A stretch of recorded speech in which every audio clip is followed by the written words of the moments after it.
This is the Weekly Set, the official podcast of TVEnthusiast.com. Episode 59, recorded June 2nd, 2016.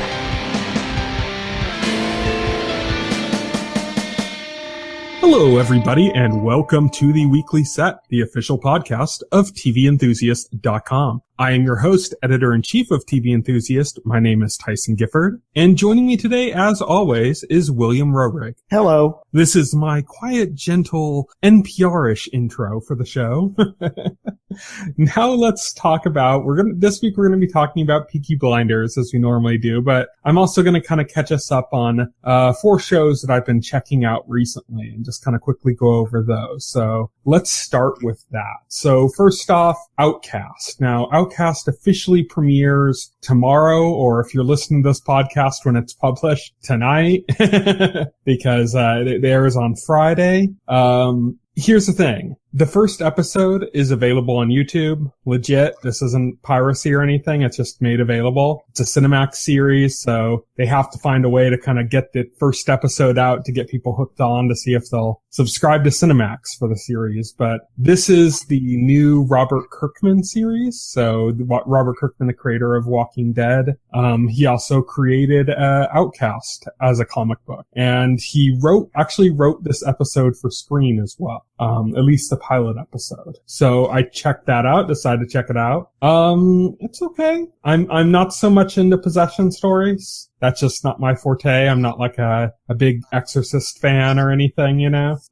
But they seem to be kind of going in this interesting route where this main character, there's something about him that attracts these demons, but also like can harm them. And that kind of makes it a little bit more interesting. Like I mentioned before, I believe in our, summer preview that, while I don't like demon possession stuff, I like it in things like Supernatural, where, they really kind of gave it like personality to these demons and stuff rather than just making them like this kind of evil force of nature with no identity, or you know what I mean? That kind of thing I never really dug. I never really dug those like dark evil villains with like no real purpose, or you know what I mean? I want my villains to have personality too. Right.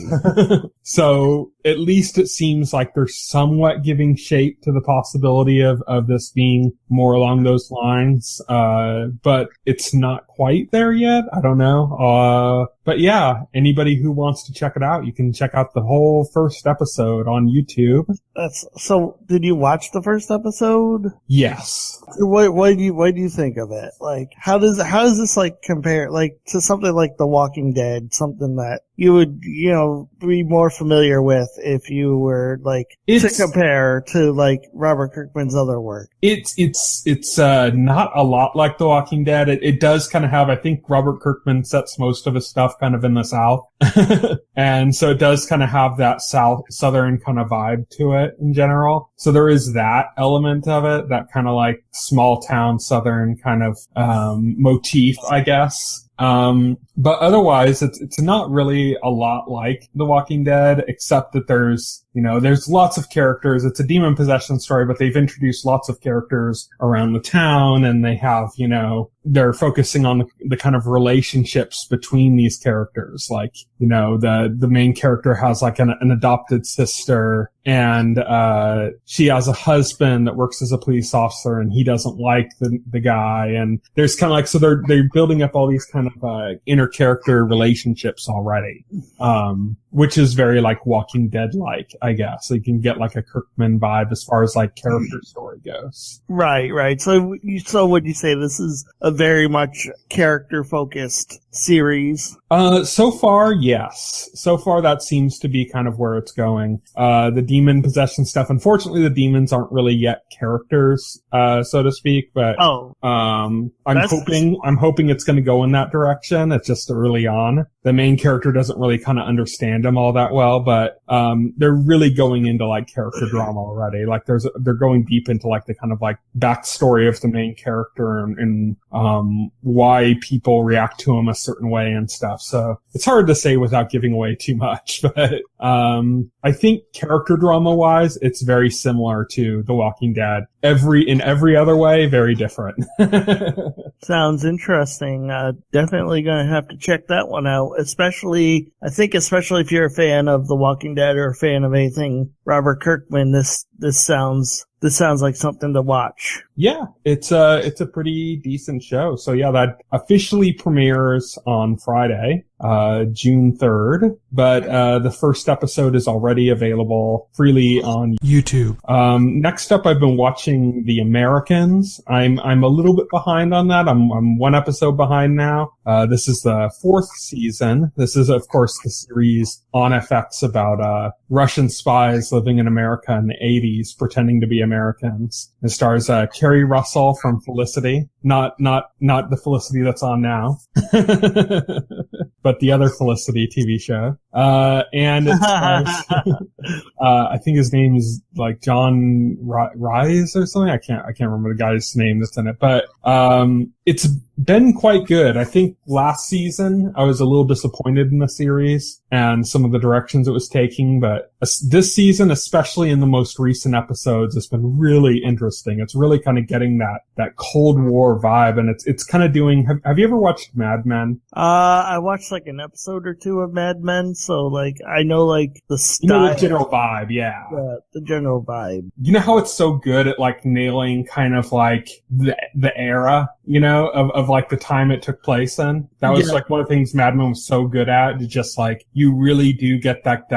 feeling that you're like being brought into that era. The Americans is much like that. Like they kind of go into these big kind of historic events of the 80s and kind of things that people reacted to. And of course, most of it has a lot to do with like, you know, Reagan and Cold War politics and like kind of reaction and fears of like nuclear bombs and disaster movies and stuff like that. It's like heavily focused on that kind of stuff.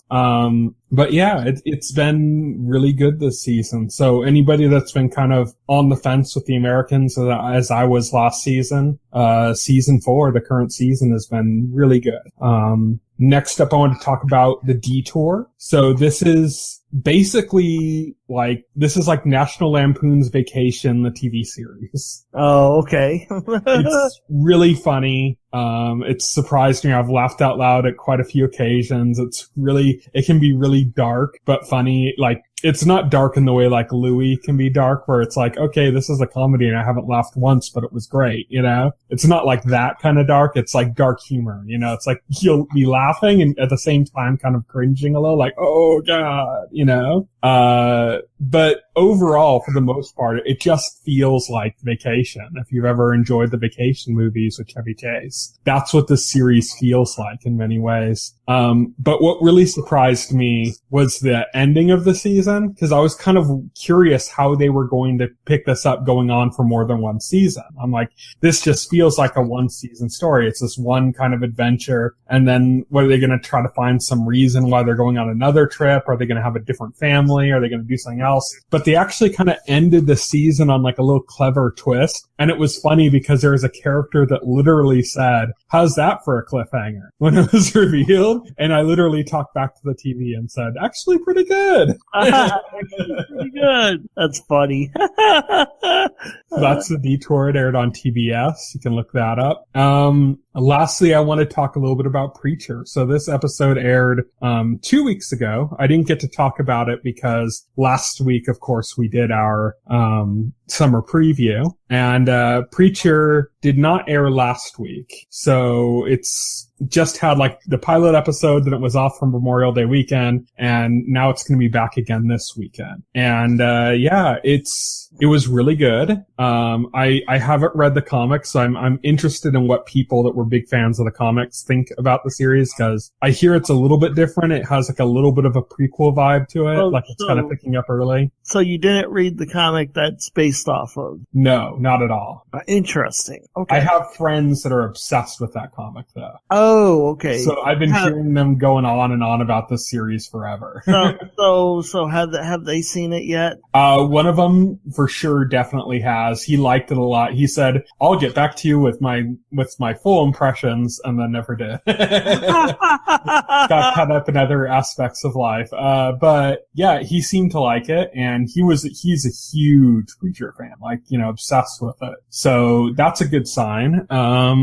I just thought it was generally good. I think one of the funniest parts, and it upset me a little bit just because I'd heard there was this big celebrity cameo that was hilarious, and it turned out it wasn't actually like a celebrity cameo. It was just a reference to a celebrity. But I'll spoil it because it's not that big of a deal. It's just like a real quick comic beat, which is that, in the series, there's this like force, and it's like coming basically from space or from the heavens, and it comes down like if the first 4 minutes are available online. The whole episode's available online for free on YouTube, but the first 4 minutes were available first, so it's been out for a while.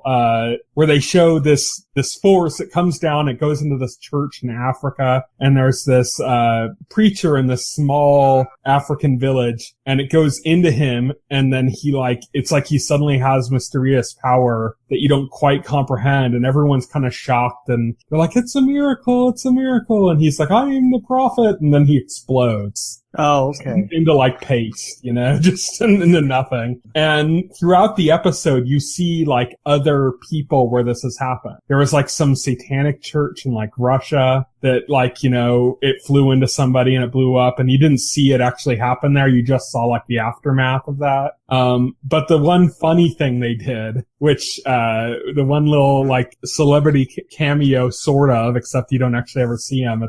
He's not actually in it. They just reference him, is that they say that Tom Cruise exploded too. That's great. Love it. They say like Tom Cruise was giving a speech at a Scientology benefit when he suddenly exploded. Just like one of the people that the force tried to get into and it didn't. People who read the comic books know, of course, that this force, this entity, eventually, and at the end of the episode, this is what happens. It goes into Jesse Custer, who is the main character of the series, played by Howard Stark from Captain America and Agent Carter. Oh, really? He plays Jesse Custer. He's interesting. The small town preacher that actually collides with this force but doesn't blow up. He's the one that doesn't explode. So yeah, that's kind of what it's about. There's also a character from an actor from Misfits, which is a British show, really funny show. Perfectly plays this role of this like Irish vampire, because there's vampires in this world apparently. Oh yeah, there's an Irish vampire. And the guy's like pitch perfect in the role. That's like one of the first things you started hearing people say, like just from the trailers and stuff. People were like, "Oh my God, Cassidy's perfect." The vampire character, but yeah, I knew that guy as a character on Misfits, so I was excited to see him again.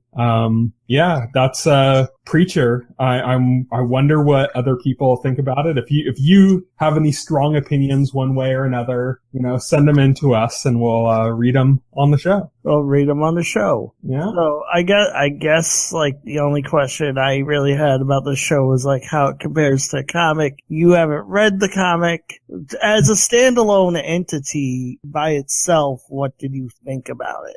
It's good. It clearly has like an AMC vibe to it. You can see like some like a little bit of Walking Dead in there, a little bit of Breaking Bad in there. It has that kind of look and feel to it, So there's that. It's definitely got like a little bit more kind of style and punch to it than say like The Walking Dead, which is more grounded and gritty. Right. But yeah, I mean, it looks like it's going to be fairly fun. One thing I have heard from people that like the comics is that, in the comics, he's just kind of like, he's roaming around. It's kind of like a road trip almost, he's like traveling around and doing things and involved in all these different plots, and there's all sorts of stuff going around, and it kind of feels like a worldwide thing. Whereas in the series, at least so far, it's really kind of focused in on this one small town in Texas. And I know from like interviews and stuff that they're saying that in the comics, Jesse Custer, you never really see him as a preacher. He's like dressed as a preacher and he says he's a preacher, but you never actually see him preaching, you know? And, this is like they actually, okay, so here he is as a preacher before he's kind of on the road doing stuff. So I don't know how much is it they're changing it or if they're just starting here and then they're going to move in that direction. I could see people maybe getting upset if they end up sticking around too long. It'd be kind of like in The Walking Dead where they start getting upset, like, when are they ever going to get off that damn farm?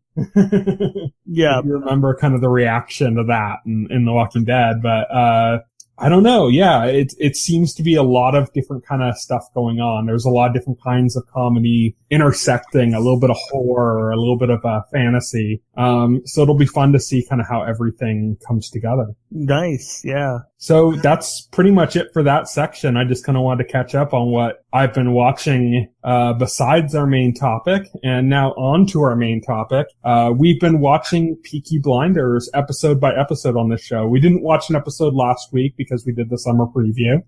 So now we're going to be covering episode 4 of Peaky Blinders. And let's just get started. So right off the bat, you said before we even started the call that Chief Inspector Chester Campbell is not a good man. He's actually an asshole. So that makes it like a little harder to like I think early on in the series you were like kind of rooting for him as like the force of good in like this in the series. You know, he seemed to like he seemed to be like an upright type of person. You know, like, you know, he had strong convictions. He wasn't gonna be moved from those convictions. And he was fighting for what he believed is right. Unlike the cops who were like on the take, you know, and he was clean, and it felt like very easy to root for him. And then this episode, it comes out and he's revealed to just be a bastard. Yeah. Just like he still has like those convictions. He's still willing to fight for those convictions, but he really has no moral he will do very dirty. He'll break every word he makes. He'll break every word. And he'll resort to like horrific things. He'll resort to like very horrific things just to achieve his ends. Which in this moment, he was talking to Thomas Shelby, played by Cillian Murphy, and basically said if Thomas can't get him the guns back before Winston Churchill basically removes Campbell from his position and replaces with somebody else, then on the last day of his job, in retaliation, he'll cave in the heads of all of the Shelbys. He'll even do it to Ada, who's pregnant. And the only one he wouldn't do it to is Finn Shelby, who is like 6 or something in the show. And he would put him into an adult prison in the section where the pedophiles. Right, yeah. He talked about some awful things. You know, it's not just like the talk, you know, like talk is cheap. Making threats is cheap.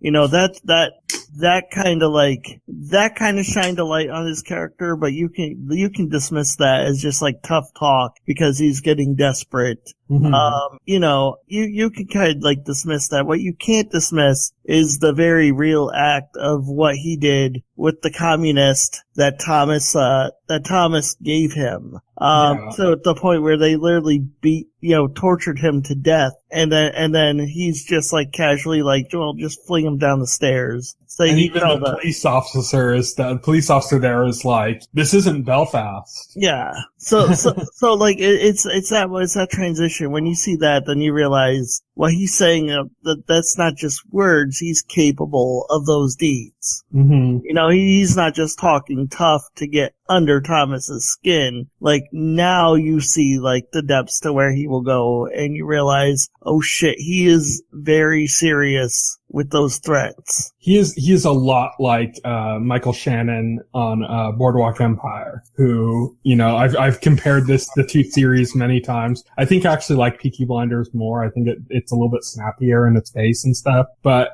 Michael Shannon's character was very similar. He was like this prohibition agent that was just like a little bit too serious about his job, more so than the other people, and was willing to kind of compromise himself in ways that seemed like even worse than the people he was fighting against. Yeah. He's revealed like he himself is a monster. Yeah. Yeah. So he's in his desperation to do that. He also says basically that he makes a deal with Thomas to basically let Ada and Freddy out of town.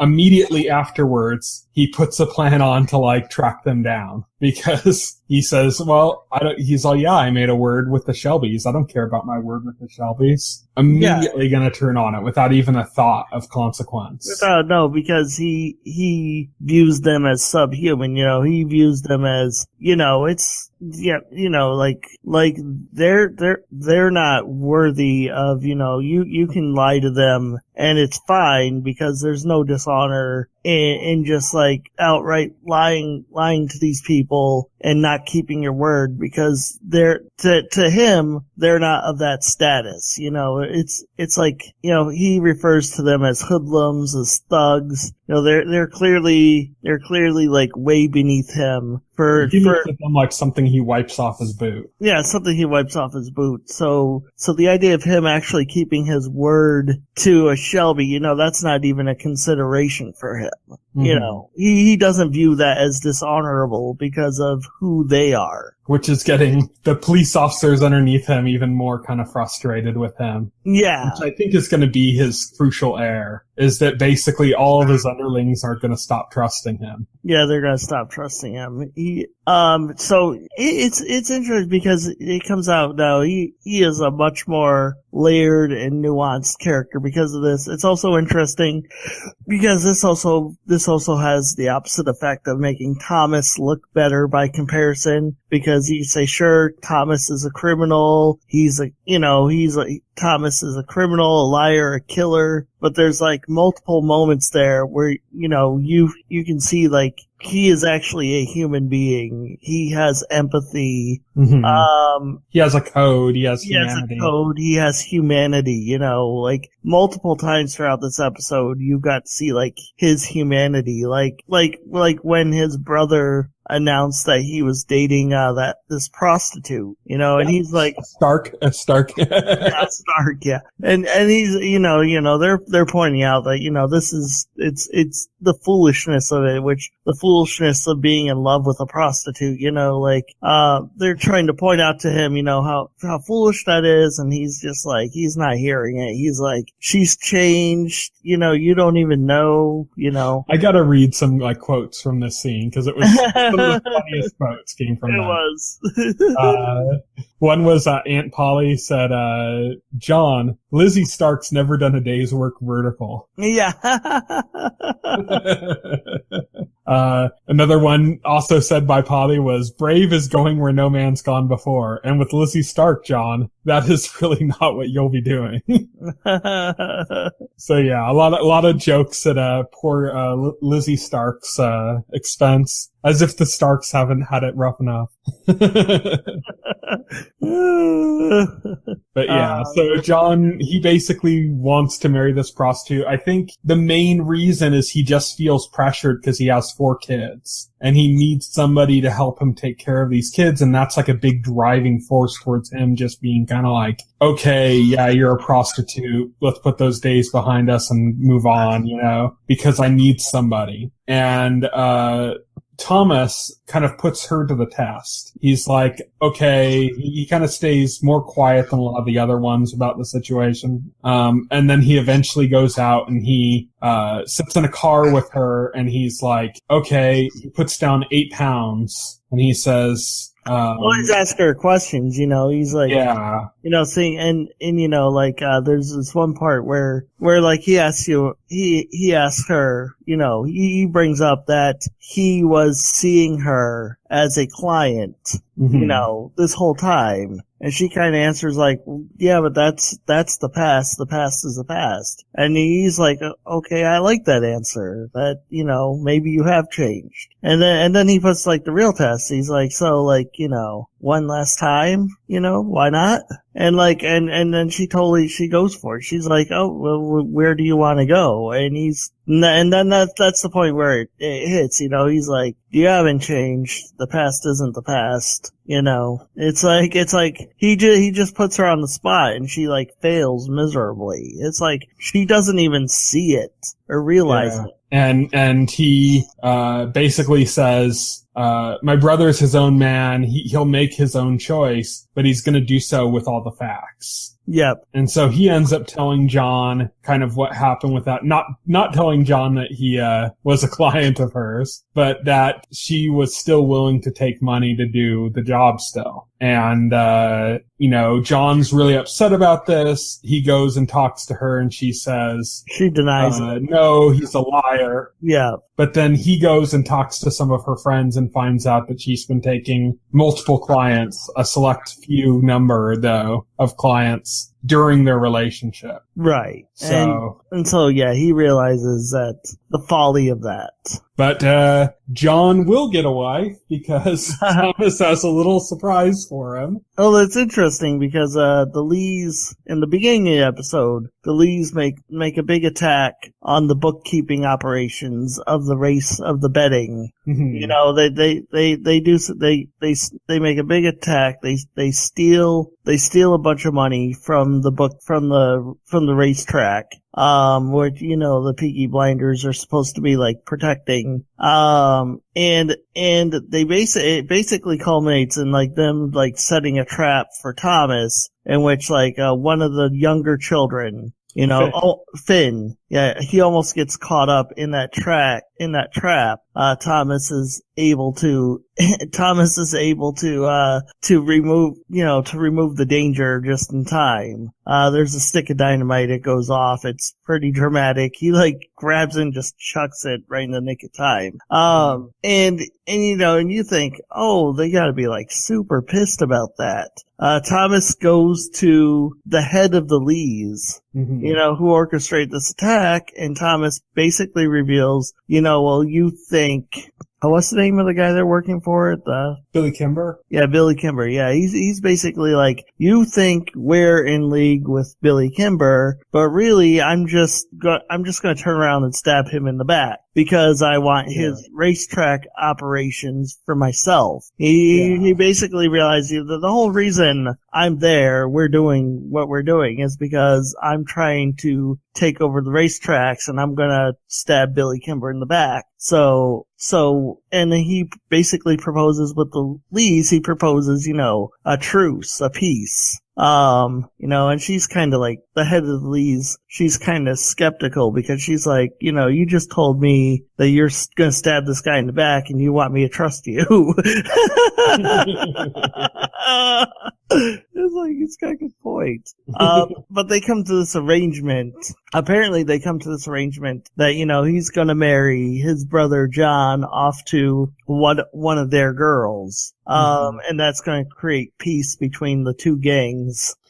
Which is what ends up happening. That's how that plot thread from the beginning of the episode resolves itself at the end of the episode. Mm-hmm. So, John now marries to this one woman. He's kind of pissed off at first, I think, but then he sees her. It's almost like the scene in the Red Wedding when, Walter Frey points out who he'll be married to, and all of a sudden it's like, oh yeah, everything's fine. It doesn't go a Red Wedding direction. It doesn't go in some horrible direction. The one thing that happens is that Ada gets drunk, starts yelling at Thomas, kind of too loudly going over family business, and her water ends up breaking because of all the stress. And so she has to be taken back quickly to deliver her child. And basically Thomas is like, okay, well, I'm okay with Freddie being there. We'll keep the truce. He can be there for the birth of his child, and I'll give him 24 hours or whatever, and then I don't want him in my sight, Then the truce is off. But John, being drunk after the wedding and everything when this is happening at the bar, is telling all of this to Grace, who's the barmaid at the bar. And, of course we know that Grace works for Inspector Campbell. So she heads off to the back. We just learned earlier that they had a phone put in. They actually had the funny joke where Thomas is like, well, if we knew anybody else with a phone, we could make a call. But, she ends up using it, of course, to call, Campbell, and they drag, Freddie out of, the house, out of the Shelby's house while he's there to be with his, wife and new child. And this causes, of course, a huge misunderstanding. Polly now thinks that Thomas lied, and she just gives him an earful. Yep. Pretty much. So Grace is asking questions about the operation. She's snooping around where she can. She basically admits, that she's going after like the stupider brother, which was Arthur, I think. Yeah, Arthur's the one she's going after, trying to get information from, because he's a bit more dim-witted than Thomas is. Thomas obviously isn't that, because immediately she starts asking questions. Immediately he's like, well, you're asking questions. What's the deal with that? And he keeps catching her in lies over and over again. But he just doesn't want to accept that she's a rat in his organization. Right. I think Thomas is developing feelings for her. And I think that's clouding his judgment. It's like he can see that she's lying, and he's flat out calling her on the lies. And every time he does, it's super tense. It's like he takes her to a church, and he's like, well, church is where you confess. And he's looking at her, and you're like, oh shit, what does he know? And then of course, he knows she lies, but not necessarily about what. And just keeps inviting her deeper into his organization instead. Yeah. So now, she's gonna be working, I think, as a bookkeeper for they ended up getting, because of their relationship with Billy Kimber, they now have a legal, gambling, whatever, a limited license to have a gambling parlor. Yeah, limited legal gambling license. I thought that part was interesting, There's also the plot thread where Thomas's sister, she's been dating, that communist, she's married to him now, Freddie. Yeah, Freddie Thorne. So Ada, his sister, she's married to Freddie Thorne. There's a big issue with Freddie Thorne just being in the picture, because Thomas made a deal with the inspector that he was going to be gone. He's not gone. Thomas tried to give the inspector, a bigger communist, to say, you could leave Freddie alone. I gave you somebody bigger. That was an attempt to get him to forget about Freddie. Chief Inspector, Chester isn't going to forget about Freddie at all. He tortures the guy he's given just to find out where Freddie is. Freddie reveals that, they don't give each other information about where they are. Yeah, they don't know each other's addresses or anything. Yeah, addresses or anything. So even when faced with the information about what Thomas did, he's still pretty confident.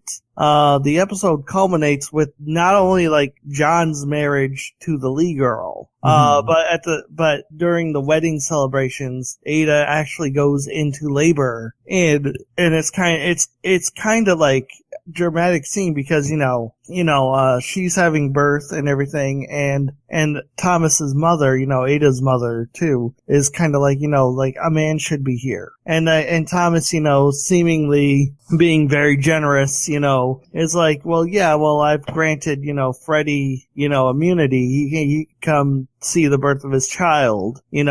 I've granted him immunity for this one event. And so she has the child. Freddie comes to see his kid, and immediately the cops are there, and they arrest Freddie. Because Grace was able to tip him off, yeah. Great, yeah. The implication, the implication was going to be like, the implication is Thomas did that. That was Thomas's doing. He was being dirty and underhanded. That's definitely what Polly and Ada are gonna think. Yeah, and Freddie as well. Yeah, that's what they're thinking. That's what the mother's thinking. She goes to confront Thomas over it. And and you can see Grace like in the background, just like and you get the suspicion that, maybe Grace tipped them off. It wasn't Thomas because Thomas seems confused, Well, we know it was Grace because we saw Grace was talking to John, the brother who got married, who was just wasted, and had mentioned the whole thing about Freddie coming, and she was like, but is he gonna come? He's in hiding. He's like, oh no, he'll be there. And